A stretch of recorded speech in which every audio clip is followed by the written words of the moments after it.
இன்றைக்கி என் பையனோட ஸ்கூலில் வந்து ஃபீல்ட் ட்ரிப் வந்து கூட்டிகிட்டு போகிறாங்க. ஸோ அதுக்காக வந்து நான் இன்றைக்கி என்ன லஞ்ச் ரெடி பண்ணியிருக்கேன் அப்படின்னா, சப்பாத்தியும் சன்னா மசாலாவும் தான் ரெடி பண்ணியிருக்கேன். ஸோ நம்ம வெளியில் போகிற குழந்தைங்க ரொம்ப ரைஸு குழம்பு அப்படின்னு எதுவும் சாப்பிட வேண்டாம். ஸோ அவனுக்கு பிடிச்ச ஐட்டமாக நம்ம செஞ்சு கொடுத்துக்கும்போது அவனும் அங்கே போய் விரும்பி சாப்பிடுவான் அப்படிங்கிறதுக்காக அவனுக்கு வந்து சப்பாத்தியும் சன்னா மசாலாவும் தான் வந்து நான் ரெடி பண்ணி வச்சுருக்கேன். நம்மலாம் ஸ்கூல் படிக்கும்போது எந்த ஃபீல்ட் ட்ரிப்புங்க போயிருக்கோம். ஆனால் இப்போ இருக்க குழந்தைங்க ரொம்பவே வந்து கொடுத்து வச்சவங்கன்னு தான் சொல்லணும். ஏன்னா அடிக்கடி வந்து அவங்கள எக்ஸ்ப்ளோர் பண்ண வைக்கிறதுக்காகவே வெளியில் ஃபீல்ட் ட்ரிப் அப்படி இப்படின்னு நிறைய கூட்டிகிட்டு போகிறாங்க. ஸோ இப்போ இருக்க குழந்தைங்களாம் ரொம்பவே பிளஸ்டு தான்.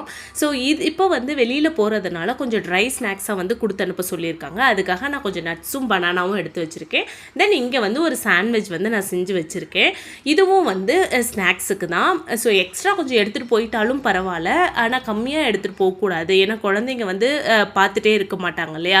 ஸோ இன்னொரு குழந்தை சாப்பிட்றதையும் நம்ம குழந்தை பார்க்குறது வந்து ரொம்பவே கஷ்டம். அதனால் வந்து எக்ஸ்ட்ரா கொடுத்து அனுப்பிடுவேன். முடிஞ்ச அளவுக்கு சாப்பிடுவான், முடியாததை கொண்டு வந்துடுவான், இங்கே வந்து சாப்பிட்டுப்பான். ஸோ இதுதான் வந்து இன்றைக்கி ஸ்கூல் பேக் எதுவும் தேவைப்படாது. அதுக்காக சும்மா இந்த மாதிரி கேஷுவலான ஒரு பேக்கை தான் வந்து அனுப்பி விட போகிறேன். சன்னா மசாலா ரெசிபி, இந்த சாண்ட்விச் ரெசிபியெல்லாம் ஆல்ரெடி நான் வந்து நம்ம சேனலில் போஸ்ட் பண்ணியிருக்கேன். நான் வந்து லிங்க்கு கீழே கொடுக்குறேன், போய் செக் பண்ணாதவங்க செக் பண்ணி பாருங்கள். நிறைய பேர் பார்க்குறீங்க, பட் சப்ஸ்கிரைப் பண்ண மாட்டேங்கிறீங்க. சப்ஸ்கிரைப் பண்ணிவிட்டு பாருங்கள், அப்போ தான் எனக்கு ஒரு மோட்டிவேஷ்னலாக இருக்கும். ஸோ உங்களுக்கு பிடிச்சிருந்துச்சு அப்படின்னா கண்டிப்பாக சப்ஸ்கிரைப் பண்ணுங்கள், என்னோடய சேனலை ஃபாலோ பண்ணுங்கள். பாய்.